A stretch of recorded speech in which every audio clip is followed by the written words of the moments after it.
சில குட்டீஸ் எல்லாருக்குமே வந்து பார்த்தீங்கன்னா ஒரு சிறப்பான குட் ஆஃப்டர்நூன்பா. வீடியோக்குள்ள போறதுக்கு முன்னாடி தமிழ்நாட்டில் 12ஆம் வகுப்பு மாணவர்கள் நிறைய பேர் சென்டம் எடுக்க போகிறார்களா? Cut off mark A to Z எல்லாத்தையுமே வந்து பார்த்தீங்கன்னா எல்லா விதமான விஷயத்தையுமே இந்த வீடியோவில் வந்து நம்ம பார்க்க போறோம். பார்க்கறதுக்கு முன்னாடி நம்முடைய சேனலுக்கு கம்பல்சரி வந்து நீங்க நியூ வியூவரா இருக்கிறதுக்கு சான்சஸ் இருக்கு.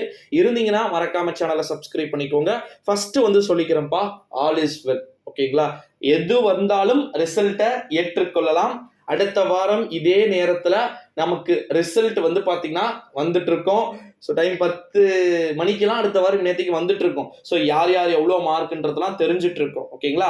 இந்த ஒரு சூழ்நிலையிலே தமிழ்நாட்டில் பல ஸ்டூடெண்ட்ஸ் கேட்க ஒரே கொஷின், ப்ரோ எனக்கு ரொம்ப பயமா இருக்கு, நான் கண்டிப்பாக ஃபெயில் ஆகிடுவேன் போல, எனக்கு கொஞ்சம் ஒரு பயமாகவே இருக்கு ப்ரோ அப்படின்னு சொல்லிட்டு ரொம்ப நர்வஸாக வந்து நான் ஃபீல் பண்ணுறேன் அப்படின்லாம் சொல்லிட்டு இருக்கீங்க.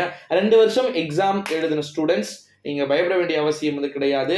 பேப்பர் கரெக்ஷன் சிறப்பான முறையில் கரெக்டாக பண்ணியிருக்கிறாங்க. நீங்கள் கண்டிப்பாக நினைக்கிற மார்க்கை விட ஒரு சில பேருக்கு கண்டிப்பாக குறைவாக வரலாம். நான் வந்து 100 மார்க் 100க்கு கிட்டத்தட்ட வந்து பார்த்தீங்கன்னா 100க்கு எந்த சப்ஜெக்ட்ல இருக்கு, அப்படி எந்த ஒரு சப்ஜெக்ட்டுமே இல்லை. 90 இருக்கு, 70 இருக்குன்னு வச்சுக்கோங்க.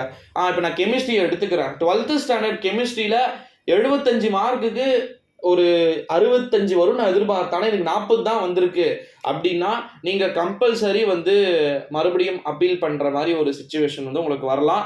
இல்லை நீங்களே பண்ணிக்கலாம், அது பிரச்சனை ஒன்றும் கிடையாது. ஏன்னா அது வந்து காமனான ஒரு இஷ்யூ தான். 20 மார்க் உங்களுக்கு ரொம்ப தேங்குது அப்படின்னா, சேட்டேஜ் ஆகுது அப்படின்னா கண்டிப்பாக நீங்கள் அதை பண்ணிக்கலாம். பட் அதே இன்னொன்று, நான் வந்து 40 மார்க் தான் வரும்னு நினச்சேன், பட் ஆனால் எனக்கு 50 வந்திருக்குன்னா அதை அப்படியே விட்டுருங்க. ஓகேங்களா? அதெல்லாம் எதுவும் நோண்டக்கூடாது.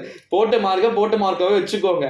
20 மார்க் 10 மார்க் டிஃபரன்ஸ் தான் கேட்டு வாங்கலாம். ஏன்னா கட் ஆஃப்க்கு யூஸ் ஆகும்.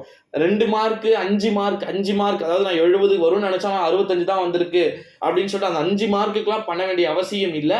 சென்டம் மிஸ் ஆகுது அப்படின்ற மாதிரி எதனா இருந்து நீங்க பண்ணீங்கன்னா அது கொஞ்சம் கிரேட்டா இருக்கும். நாளை பின்ன வந்து பாத்தீங்கன்னா நியூஸாவும் வந்து வரும். ஓகேங்களா? அதனால நீங்க அதை பத்தி பெருசா வந்து பயப்பட வேண்டிய அவசியம் அப்படின்றதே வந்து பாத்தீங்கன்னா கிடையாது ஸ்டூடெண்ட்ஸ்.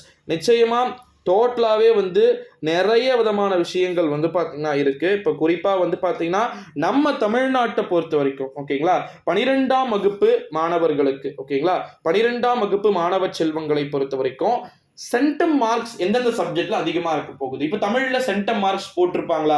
கடந்த முறையெல்லாம் வந்து பாத்தீங்கன்னா நிறைய பேருக்கு சென்டம் மார்க் நிறைய சப்ஜெக்ட்ல போட்டிருந்தாங்க. மினிமம் ஒரு சில பேர்லாம் வந்து பாத்தீங்கன்னா ஒரு சில சப்ஜெக்ட் இப்போ பிசிக்ஸ் எடுத்துட்டீங்க அப்படின்னா போன முறை 100 எடுத்தவங்க, அதாவது ப்ராக்டிக்கல் 25 மார்க்ஸ், தியரி எழுதை டோட்டலா சேர்த்து 100க்கு 100 எடுத்தவங்க கிட்டத்தட்ட 200-300 பேருக்கு மேல இருந்தாங்க. ஓகேங்களா? ஒரு சில சப்ஜெக்ட் சென்டம் மார்க்ல தமிழோ இங்கிலீஷா தெரியல 600-700 பேர்லாம் கூட சென்டம் எடுத்திருந்தாங்க. அதே மாதிரி இந்த முறையுமே வந்து மேபி இருக்கக்கூடும் அப்படின்னு சொல்லியிருக்கிறாங்க. ஸோ அதனால வந்து எப்படி பார்த்தாலுமே நமக்கு பிளஸ் தான். ஓகேங்களா சில குட்டீஸ், நீங்க பயப்பட வேண்டிய அவசியம் அப்படின்றது வந்து கிடையவே கிடையாது அப்படின்னு வந்து சொல்லலாம். 12ஆம் வகுப்பு மாணவ செல்வங்களை பொறுத்த வரைக்கும் அனைவருக்குமே அடுத்தடுத்த வீடியோ